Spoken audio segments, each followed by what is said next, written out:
احمد شاہ ابدالی، جنہیں احمد شاہ درانی بھی کہا جاتا ہے، آپ افغانستان میں درانی سلطنت کے بانی اور جدید افغانستان کے بانی کے طور پر بھی جانے جاتے ہیں۔ آپ 1722 میں ہرات کے قبیلے ابدالی کے سردار کے ہاں پیدا ہوئے۔ جب آپ نے جوانی میں قدم رکھا تو اس وقت ایران میں نادر شاہ افشانی کی حکومت تھی۔ نادر شاہ نے ابدالیوں کو اپنے فوج میں بھرتی کرنا شروع کر دیا تو آپ بھی ان کے فوج میں شامل ہو گئے، اور یوں دیکھتے دیکھتے اپنی وفاداری اور وہ بہادری کی وجہ سے نادر شاہ کی آنکھ کا تارا بن گیا۔ 1930 میں مغلوں کے ہاتھوں جب بنگال نکلا تو اس وقت مراٹھا نے طاقت پکڑنا شروع کر دیا۔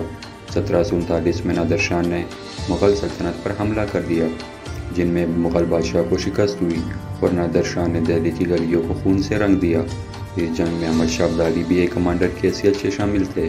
اس کامیاب حملے کے بعد نادر شاہ واپس ایران چلے گئے اور 1745 میں نادر شاہ قتل ہو گئے، جس کے بعد احمد شاہ، جو کہ نادر شاہ کے فوج کے کمانڈر تھے، انہوں نے اپنے فوج کو ساتھ لیا اور موجودہ افغانستان میں درانی سلطنت کی بنیاد رکھی۔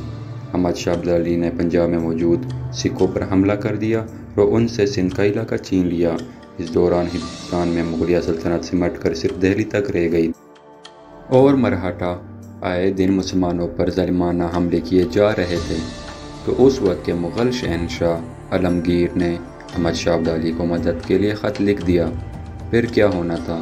افغان پٹھان اپنی لاتعداد فوجوں کے ساتھ مراٹھا کی طاقت کو کچلنے کے لیے ہندوستان نکل گئے، اور احمد شاہ ابدالی اپنی فوج کے ساتھ 1761 میں پانی پت کے مقام پر مراٹھوں سے جنگ کے لیے نکل پڑے۔ اس جنگ میں افغانوں نے بڑی بہادری سے مراٹھوں پر پیتر پہ حملے کیے اور ہزاروں کی تعداد میں مراٹھے یا تو مارے گئے یا قید کر لیے گئے، اور احمد شاہ کو اس جنگ میں شاندار کامیابی ملی۔ اس کے بعد مراٹھوں نے مغلوں کو ان کی سلطنت واپس کر دی۔